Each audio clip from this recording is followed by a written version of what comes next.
세상 신화 이야기예요. 이번 이야기는 용의 정기를 받고 태어난 한 여인의 이야기입니다. 구독과 좋아요는 저를 다시 보실 수 있는 기회예요. 이제 시작할까요? 자, 여러분. 오늘은 말입니다.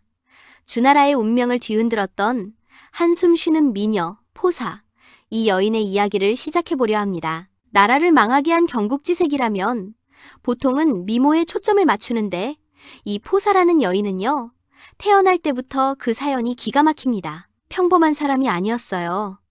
천년 묵은 저주와 용의 정기가 얽혀서 탄생한 그야말로 운명적인 아이였죠. 어디 그 시작을 한번 거슬러 올라가 볼까요? 이 사연, 무려 주나라보다 훨씬 전, 하나라의 마지막 왕, 거왕 시절로 거슬러 올라갑니다. 어느 날이었어요. 거왕의 궁궐에 느닷없이 두 마리의 거대한 용이 나타난 겁니다. 얼마나 기괴했는지 온 궁궐이 공포에 떨었죠. 왕이 무당을 불러 점을 치게 하니 무당이 깜짝 놀라 아뢰길 폐하!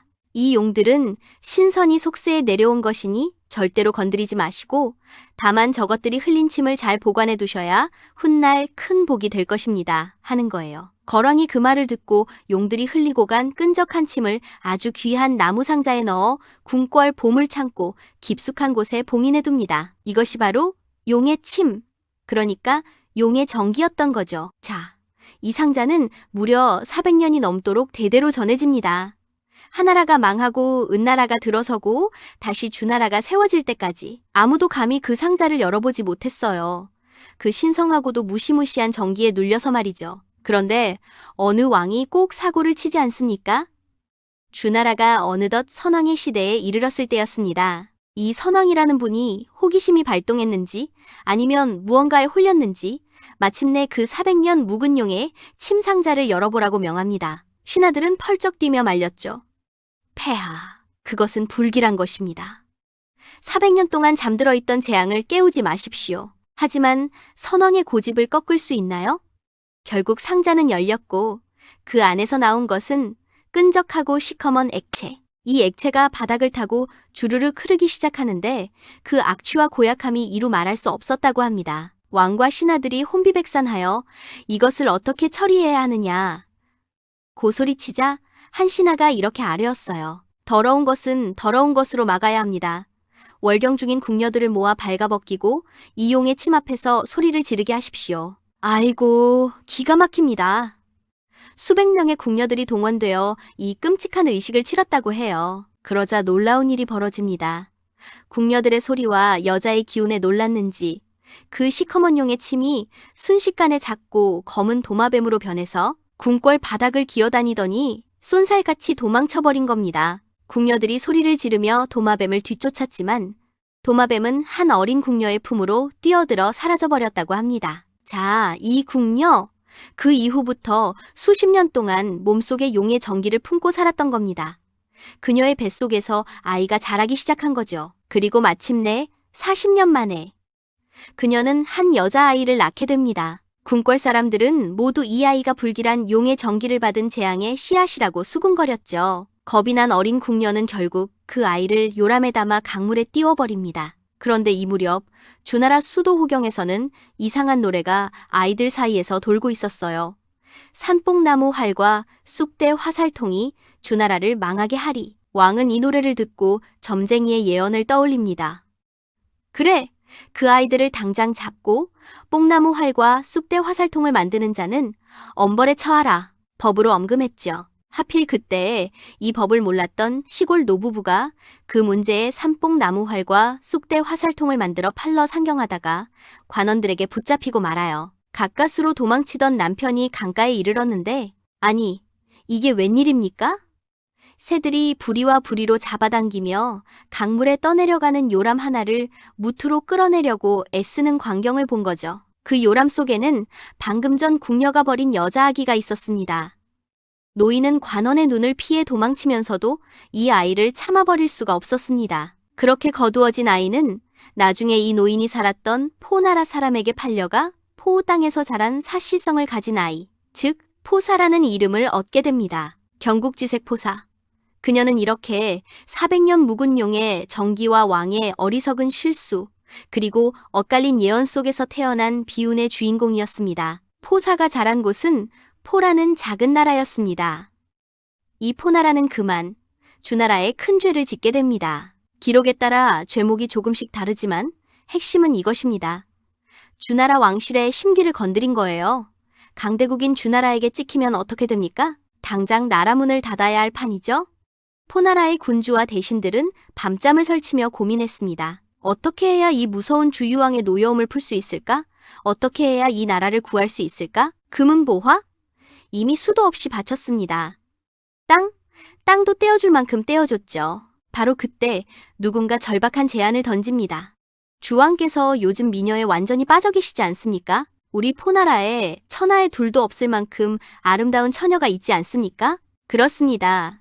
그 처녀가 바로 용의 정기로 태어났다는 소문이 자자했던 포사였던 겁니다. 포나라 대신들은 논의 끝에 결정합니다. 나라를 살리기 위해 가장 아름다운 것을 바치자.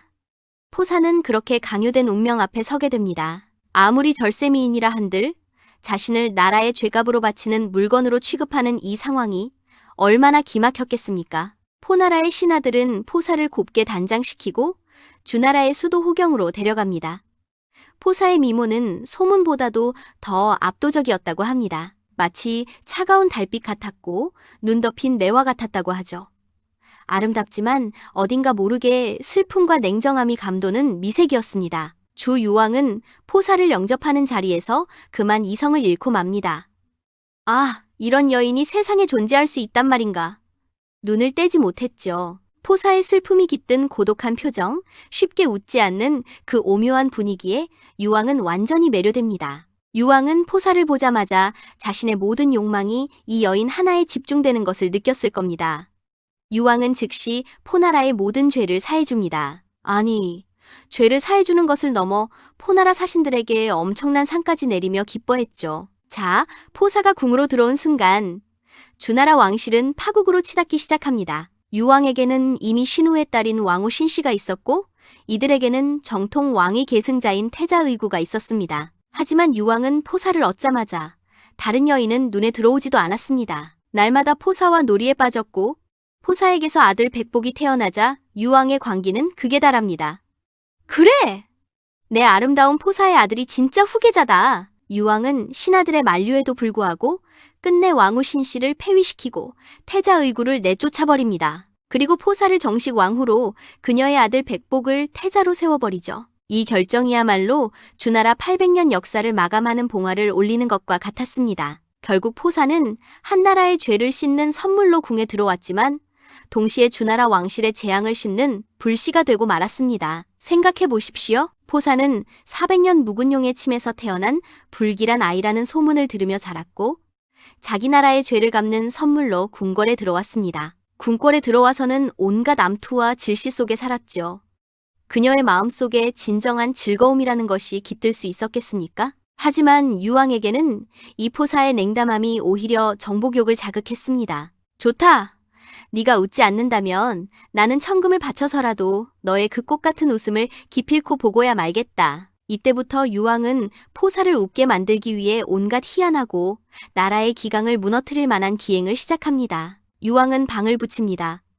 누구든지 왕후 포사를 웃게 만드는 자에게는 천금의 상을 내리겠다. 이것이 바로 후대의 천금매소, 즉 천금을 주고 웃음을 사다라는 고사성어로 남게 된 배경입니다. 얼마나 어리석습니까? 왕의 권위가 아니라 돈으로 여인의 웃음을 사려 했으니 말이죠. 온 나라의 제주꾼, 광대, 제담가들이 궁궐로 몰려듭니다. 어떤 이는 진귀한 악기로 듣도 보도 못한 곡을 연주했습니다. 어떤 이는 온몸을 던져 우스꽝스러운 춤을 추고 익사를 떨었습니다. 어떤 이는 수많은 보물을 쌓아 포사에게 바치며 기쁨을 주려 했습니다. 하지만 포사는 그저 미동도 없이 앉아있을 뿐이었습니다. 그녀의 눈빛은 마치 먼 산을 바라보는 듯 했고 입가에는 아주 희미한 비웃음만 감돌았을 뿐 유왕이 그토록 바랐던 하하호호 하는 웃음은 터지지 않았습니다. 유왕은 절망했죠. 그러던 어느 날이었습니다. 유왕의 옆에서 전전긍긍하던 충신이 아닌 한 간신히 기발한, 아니 끔찍한 계책을 내놓습니다. 폐하, 왕후께서 저토록 냉담하신 것은 아마도 평범한 기쁨으로는 만족하지 못해서일 것입니다. 왕후께서는 혹시 파괴에서 오는 쾌감을 원하실지도 모릅니다. 간신은 유왕에게 이렇게 아뢰었어요. 폐하, 이 나라에는 비단이 산더미같이 쌓여있지 않습니까? 그 비단을 가져다가 힘껏 찢어보십시오. 아니, 비단을 찢으라니요? 비단은 그 옛날 얼마나 귀한 물건이었습니까? 옷을 짓는 데 쓰는 국가의 중요한 재산이었죠. 그것을 쓸데없이 찢어버리라니. 신하들이 다시 한번 기겁을 하고 말렸지만 유왕은 이미 이성을 잃은 상태였습니다. 좋다! 찢어라! 당장 찢어라! 수십 명의 환관과 궁인들이 동원되어 진귀한 비단을 한 필, 두 필, 촤악, 촤악 귀청을 때리는 소리를 내며 찢기 시작합니다. 그 소리는 마치 날카로운 칼로 심장을 도려내는 듯 했고 굴골을 바닥내는 소리 같았지요. 그런데 바로 그때 그 비단이 찢어지는 소리를 듣던 포사의 입가에 희미한 미소가 번지기 시작하더니 마침내 하하하하하. 포사는 마치 얼음장 같았던 얼굴에 활짝 핀 꽃처럼 웃음을 터뜨리고 만 겁니다. 유왕은 기쁨을 주체하지 못했습니다. 됐다! 드디어 내 여인이 웃었다! 계속 찢어라! 비단이 떨어질 때까지 찢어라! 포사는 그 후로도 우울해질 때마다 유왕에게 비단을 찢게 했고 유왕은 수많은 재물을 이 쓸모없는 비단 찢는 소리에 낭비했습니다. 자, 여러분. 이것이 바로 나라의 재물을 낭비하는 것을 넘어 왕이 백성과 신하들의 신뢰를 잃는 비극의 서막이었습니다. 이제 남은 것은 무엇일까요? 바로 늑대와 양치기 소년처럼 왕이 백성들의 마지막 신뢰까지 짓밟아버린 봉화놀이가 남아있습니다. 과연 유왕은 포사를 웃게 하려고 얼마나 더 큰 대가를 치르게 될까요? 포사는 비단 찢는 소리에 웃었지만 그 웃음은 잠시 다시 그녀는 우울하고 냉랭한 표정으로 돌아왔죠. 유왕은 다시 절망에 빠집니다. 아니, 천금을 낭비하고 귀한 비단을 모두 찢었는데도 저 여인은 어찌 이리도 슬픔에 잠겨 있는가? 바로 그때 유왕 옆에는 객석보라는 간신이 있었습니다. 이자가 유왕의 귀에 대고 속삭이죠. 폐하, 비단을 찢는 소리는 이제 시시합니다. 왕후께서는 아마도 천하의 영웅들을 한자리에 모으는 장엄한 구경거리에 흥미를 느끼실 겁니다. 유왕이 눈을 빛내며 묻습니다. 그것이 무엇이냐? 간신 객석보가 불길한 묘책을 내놓습니다. 폐하, 우리 주나라에는 봉화대가 있지 않습니까? 오랑캐 견융이 쳐들어올 때 급히 제후들에게 알리기 위해 전국에 세워둔 이 봉화대 말입니다. 여러분, 이 봉화라는 것은 단순한 불이 아닙니다. 이것은 국가의 약속이요, 왕실의 신뢰를 상징하는 마지막 안전장치였습니다. 봉화가 오르면 모든 제후들은 생명을 걸고 군사를 이끌고 수도로 달려와 왕실을 보호해야 했죠. 유왕은 포사를 쳐다봅니다. 포사의 무표정한 얼굴. 유왕은 마침내 광기에 휩싸여 명령합니다. 좋다! 당장 봉화를 올려라! 이 기막힌 명령이 떨어지자 전국에 세워진 봉화대에서는 밤하늘을 찢는 검은 연기와 붉은 불길이 솟아오르기 시작합니다. 수도 호경 근처에 있던 모든 제후들은 놀라서 혼비백산했죠.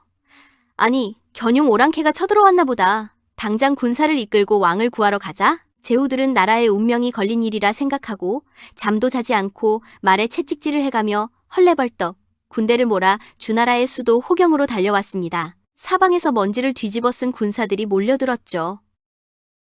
그런데 호경에 도착한 제후들은 어안이 벙벙했습니다. 견융 군사는 그림자도 보이지 않고 나라는 너무나 평온한 겁니다. 오히려 궁궐 안에서는 술과 잔치가 벌어지고 있었죠. 놀란 제후들이 어리둥절하게 서 있는데 유왕이 포사의 손을 잡고 봉화대 높은 곳으로 올라와 그들을 내려다보며 말합니다. 하하하! 경들은 놀라지 마시오. 왕후께서 근심이 많으신 것 같아 경들을 모아 재미있는 구경거리를 보여드린 것뿐이요. 이 어처구니 없는 상황에 제후들은 화가 나서 얼굴이 시뻘개졌습니다. 군사를 이끌고 수백 리를 달려온 수고는 말할 것도 없고 왕이 나라의 가장 신성한 신뢰를 가지고 농담을 하다니요. 바로 이때 그 무표정했던 왕후 포사가 이 광경을 내려다보며 폭소를 터뜨립니다. 저 어리석은 제후들의 모습 좀 보세요. 정말 웃기지 않습니까? 유왕은 포사의 웃음에 너무 기뻐서 제정신이 아니었죠. 됐다? 내 천금이 아깝지 않구나. 계속 이렇게 놀이를 하자. 제후들은 분노와 허탈감 속에 욕을 내뱉으며 각자의 나라로 돌아갔습니다. 그들의 마음속에는 이제 왕실에 대한 신뢰라는 촛불이 완전히 꺼져버렸습니다. 그리고 이 일은 한 번으로 끝나지 않았습니다. 유왕은 포사를 웃게 하기 위해 2번, 3번 계속해서 거짓 봉화를 올렸습니다. 마침내 이 소문이 폐위된 왕후 신씨의 아버지 신우의 귀에 들어갑니다. 신우는 분노에 치를 떨었죠. 내 딸을 폐위시키고 내 손자를 내쫓고 이제는 나라의 근본마저 농락하는구나. 신우는 마침내 서쪽 오랑캐 견용과 손을 잡고 주나라의 수도 호경을 공격하기 위해 군대를 일으킵니다. 진짜 재앙이 닥쳐온 겁니다. 유왕은 혼비백산하여 급히 병사들에게 명했습니다. 봉화를 올려라. 진짜 봉화를 올려라. 제후들에게 도움을 청해야 한다. 봉화대의 불길은 다시 한번 하늘로 솟아올랐습니다. 하지만 아무도 오지 않았습니다. 제후들은 생각했죠. 또 유왕이 저 요사스러운 포사 때문에 거짓 봉화를 올리는군. 우리가 왜 저 어리석은 왕의 놀이에 또 속아야 하는가? 이렇게 주나라 유왕은 자신이 스스로 무너뜨린 신뢰라는 벽에 갇혀 결국 견융의 칼날에 의해 아들 백복과 함께 비참하게 최후를 맞이하게 됩니다. 주나라의 수도는 함락되고 서주는 멸망합니다. 한 여인의 웃음을 위해 나라의 가장 중요한 신뢰 시스템을 가지고 농담을 한 유왕. 결국 포사는 나라를 구한 선물이 아니라 나라를 망하게 한 재앙의 꽃이 되고 말았습니다. 포사의 마지막 운명은 어떻게 되었을까요? 견용 군사들은 이미 봉화놀이로 주나라에 대한 적개심만 가득했던 제후들의 방관 속에 수도 호경을 무참히 짓밟았습니다. 주 유왕은 정신없이 왕후 포사와 새로 세운 태자 백복을 데리고 도망쳤습니다. 하지만 어디로 도망칠 수 있었겠습니까? 이미 그의 세상은 무너지고 있었습니다. 결국 유왕과 백복은 수도 근처의 여산 아래에서 견융의 기마병들에게 따라잡히고 맙니다. 창을 들어라. 이 역적놈들을 용서하지 마라. 유왕은 비참하게 그리고 허무하게 견용 군사들의 칼에 쓰러지고 맙니다. 왕의 광기 어린 사랑을 받았던 아들 백복 역시 아버지와 함께 그 자리에서 목숨을 잃었죠. 주나라 800년 역사를 자랑하던 서주는 이렇게 한 왕의 어리석음과 한 여인의 미소 속에 기원전 771년 막을 내리고 맙니다. 자, 그렇다면 이 비극의 중심에 서 있던 왕후 포사의 운명은 어떻게 되었을까요? 이 부분은 기록마다 해석이 조금씩 다릅니다. 이 미녀의 최후는 그 시작만큼이나 비극적이고 쓸쓸합니다. 첫 번째, 설, 가장 일반적인 설. 견융에게 끌려가다. 유왕이 여산 아래에서 죽임을 당했을 때 포사는 견융의 군사들에게 사로잡히고 맙니다. 그녀를 탐했던 견융의 수장은 그녀를 자신의 전리품처럼 취급하고 서쪽 오랑캐의 땅으로 끌고 갔다고 합니다. 한때 천금으로도 웃음을 살 수 없었던 고고한 왕후는 이제 이민족의 소나기에 넘어가 비참하고 굴욕적인 삶을 살게 되었습니다. 그녀가 끌려가는 길에서 과연 단 한 번의 웃음이라도 지었을까요? 그럴 수 없었을 겁니다. 그녀의 최후는 이처럼 굴욕과 치욕 속에 묻혀버렸습니다. 어떤 기록에서는 포사가 유왕과 함께 여산으로 도망쳤다가 유왕이 죽는 것을 보자마자 자신의 불길한 운명에 절망하여 스스로 목숨을 끊었다고도 전해집니다. 만약 이 설이 맞다면 포사는 자신이 태어날 때부터 가져야 했던 경국지색이라는 운명의 굴레에서 스스로 벗어나고자 했던 최소한의 고결함을 지키려 했던 여인이었을지도 모릅니다. 어떤 최후를 맞이했든 간에 포사의 이름은 역사 속에서 나라를 망하게 한 요녀라는 오명을 뒤집었었습니다. 하지만 여러분, 정말 포사 혼자 나라를 망하게 한 것일까요? 400년 묵은 용의 침을 기어이 여러 재앙을 불러온 주선왕의 호기심, 미녀의 웃음을 사기 위해 봉화를 장난감처럼 가지고 논 주유왕의 광기, 포사는 그저 그들의 어리석음과 탐욕이 빚어낸 거대한 비극의 가장 아름다운 희생양이 아니었을까요? 그녀는 웃지 않는다는 이유만으로 천금을 낭비하게 했고 그 웃음 한 번에 주나라의 800년 역사가 함께 쓰러진 것입니다. 포사의 이야기는 우리에게 진정한 가치와 신뢰의 중요성을 뼈저리게 가르쳐줍니다. 주나라의 이야기는 여기서 끝이 아닙니다. 살아남은 태자의구가 제후들의 도움을 받아 새로운 왕조, 동주를 열지만 이는 곧 춘추 전국시대라는 피의 역사를 예고하는 서막이었죠. 다음 시간에는 동양 신화나 역사 속 또 다른 흥미로운 이야기로 여러분을 찾아뵙겠습니다. 구독과 좋아요, 알림 설정 잊지 마세요.